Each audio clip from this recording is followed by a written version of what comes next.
राहुल गांधी जब भारत जोड़ो न्याय यात्रा में संभाषण करते हैं तो आम लोग वहां पर बड़े ध्यान से उनकी बातों को सुनते हैं। बातों में वैसे दम तो होता है बंदे के, इसमें कोई संदेह नहीं है।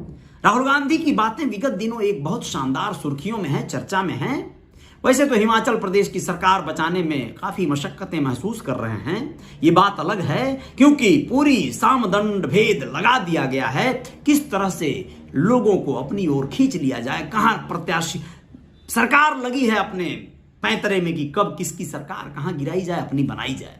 वैसे एक जानकारी आप लोगों को दे दें, एक प्रत्याशियों को जो लिस्ट जारी हुई है अभी लोकसभा के 2024 के चुनाव की, उसमें एक बड़ा विशेष जगह से एक प्रत्याशी घोषित हुए हैं जौनपुर से धनंजय सिंह बड़े सख्ते में आ गए हैं, बहुत ज्यादा उदासीनता के दायरे में चले गए हैं। लेकिन ऐसा कारण क्यों है?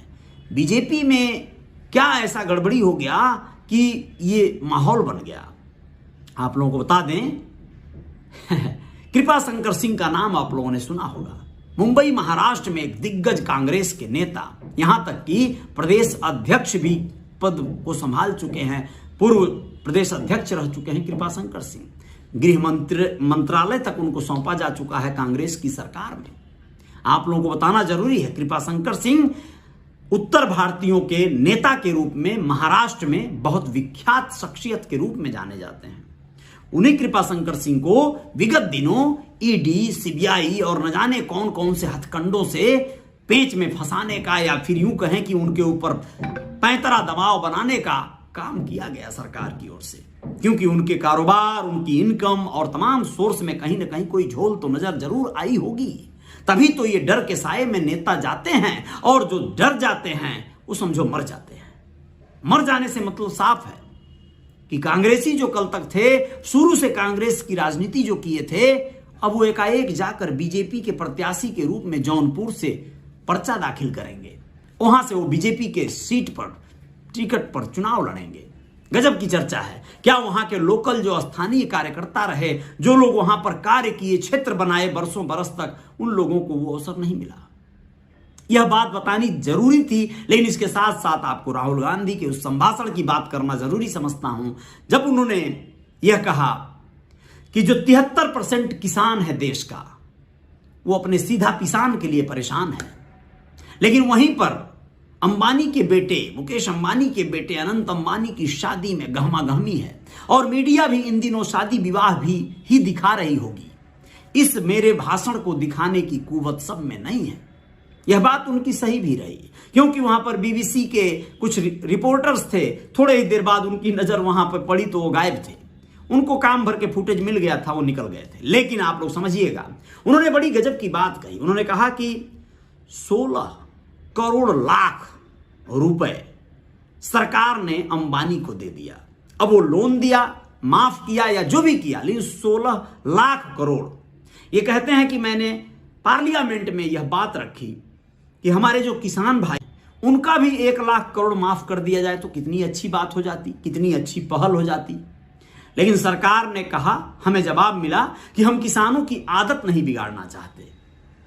तो फिर ये 5 किलो राशन क्या है?